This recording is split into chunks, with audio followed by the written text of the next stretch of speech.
প্রিয় দেশবাসী ভাই ও বোনেরা, সবাইকে সালাম। আমি গুন্ডার গুন্ডা ওয়ান পিস দুলাল। আমি আমার headquarter Tailghat, south Keraniganj district, Dhaka division, Dhaka, Bangladesh. আমি এখন 15 থেকে 35 বছর বা 30 বছর বয়সের যে প্রজন্ম আছে, আমি তাদের উদ্দেশ্যে আমি বলছি। বিএনপির ভারপ্রাপ্ত চেয়ারম্যান তারেক জিয়া 18 বছর ধরে লন্ডন গিয়ে পালিয়ে আছেন। এখন যারা তাকে মহানায়ক রূপে হাজির করতে চান, তখন তার বয়স ছিল, আপনাদের বয়স ছিল কত?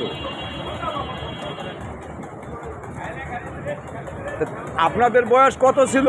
আপনারা কি দেখেছেন এই 15 থেকে 30 বছর বয়স পর্যন্ত যাদের বয়স?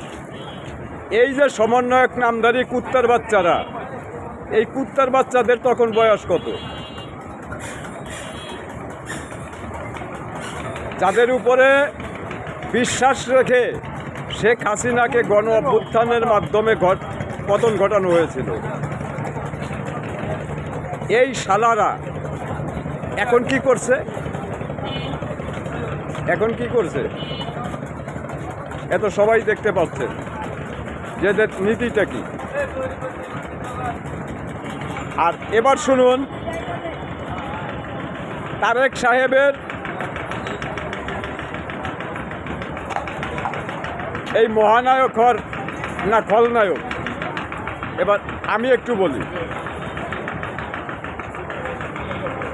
ওনার পিতা জিয়াউর রহমান যখন মারা যান, তখন জনগণকে ভাঙা সুটকেস আর সেরা গেঞ্জি দেখানো হলো। অর্থাৎ জনগণকে সব গাধা বানিয়ে রাখা হলো। কিন্তু গাধা তো সবাই নয়,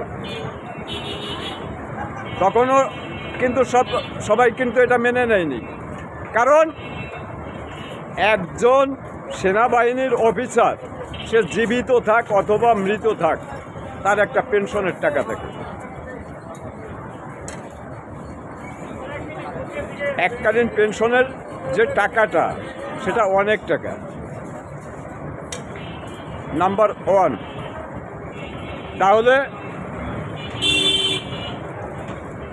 তাহলে ভাওতাবাজি এবং এই জনগণকে মিথ্যা প্রবঞ্চনা দিয়ে কারা যাত্রা শুরু করেছিল। আর এই তারেক রহমান সাহেব 91 সালে বিএনপি ক্ষমতায় আসার আগেও কোনো ব্যবসা বাণিজ্য বা কোনো কিছু করেননি। 91 সালে ক্ষমতায় এসেই কোকর নামক লঞ্চ একটার পর একটা তৈরি করতেই থাকলেন।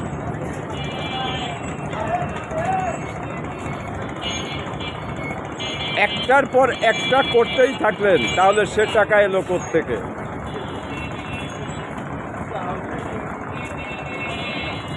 এবং কোকর নামে এই যে বললাম যে এই যে দেখুন, এই যে তেলঘাট, এই যে বিল্ডিংটা, এই বিল্ডিংটাই ওনার অফিস। মিজানুর রহমান মিজান সাহেবের হংকং অ্যাকাউন্টে 10 লাখ মিলিয়ন টাকা ফেরত আনা হয়েছে। আচ্ছা, এবার শুনুন, আমাদের জাতির জনক বঙ্গবন্ধু শেখ মুজিবুর রহমান নিহত হওয়ার পরে তার নামে কোথাও কি কোনো জায়গায় কোনো কেউ কিছু আজ পর্যন্ত খুঁজে পেয়েছে? যে শেখ কামালের নামে মিথ্যা অপবাদ দিয়ে সাধারণ মানুষকে বোকা বানাতে চেয়েছে, যে ব্যাংক ডাকাতি করেছে, তাহলে সেই ব্যাংকের টাকা গেল কোথায়? সেই ব্যাংকের টাকা গেল কোথায়? ভাইয়েরা আমার, বোনেরা আমার, ভাইয়েরা আমার, বোনেরা আমার, সেই টাকা গেল কোথায়? হ্যাঁ, সেই টাকা কি ইঁদুরে খেয়েছে না বাদুরে খেয়েছে? সে টাকা তো আজও পর্যন্ত কোনো হুঁশ হয় নাই। শেখ কামালের ব্যাংক ডাকাতি করেছে, সে টাকার তো আজও কোনো হুঁশ মানে খোঁজ হয় নাই। কিন্তু কোকোর নামে যে $10 মিলিয়ন ফেরত আনা হয়েছে, এটা তো বাস্তব সত্য। তাহলে ভাঙা সুটকেস আর ছেঁড়া গেঞ্জির স্বপ্ন দেখিয়ে এ দেশটাকে সন্ত্রাস এবং দুর্নীতির স্বর্গরাজ্যে পরিণত করে হাজার হাজার কোটি টাকার মালিক বনে গিয়ে এখন ওই লন্ডন বসে লাফাচ্ছেন। এই তারেক সাহেব, আপনি কি রাজনীতি করেন? হ্যাঁ, এই কি রাজনীতি করেন?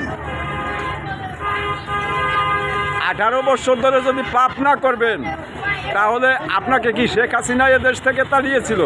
না শেখ হাসিনা তখন জেলখানায়? হ্যাঁ, শেখ হাসিনা তাড়িয়েছিল। যে গতকাল বললাম যে এই তারেক, তোর বাবা ওই যে ইয়াজউদ্দিন, ফখরুদ্দিন, তোর বাবারা মাইনুদ্দিন, তিনউদ্দিন, যা আজও পর্যন্ত একটা প্রবাদ বাক্য যে তিনউদ্দিনের খেলা। হ্যাঁ, তোকে তো তারাই মামলা যা আছে সব কিছু তারাই দিয়ে গেছে। শেখ হাসিনা তোর নামে একটা মামলা দিয়েছে। হ্যাঁ, দিয়েছে।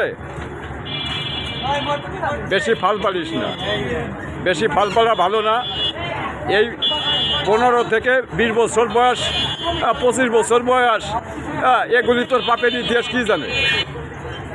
এগুলি তোর পাপের ইতিহাস আর এই জায়গার ভুক্তভোগীরা কি জানে? এখানে বাবা আনোয়ার, বাবা অমুক, ঘরে ঘরে গডফাদার তৈরি হয়েছিল এই কেরানীগঞ্জ। এর জনগণ জানে এখানে এই ভুক্তভোগী আছে। প্রমাণ চাস? প্রমাণ চাস? প্রমাণটা নিতে হলে এখানেই আসিস। অতএব তোর ওই বিএনপি যদি কোনো স্বপ্ন দেখিস যে আওয়ামী লীগকে ছাড়া, এই বাঞ্চত, আমি আবারও বলছি তোকে, যদি ওই বাংলাদেশ সেনাবাহিনী হোক আর ডক্টর ইউনূসই হোক, যদি কারো বাবার ক্ষমতা থাকে আমাকে বাদ দিয়ে আর ওই শেখ হাসিনাকে বাদ দিয়ে এ বাংলাদেশে নির্বাচন করবি, সেটা করে দেখিয়ে দিস। তোরা কি পারিস আর আমি কি পারি?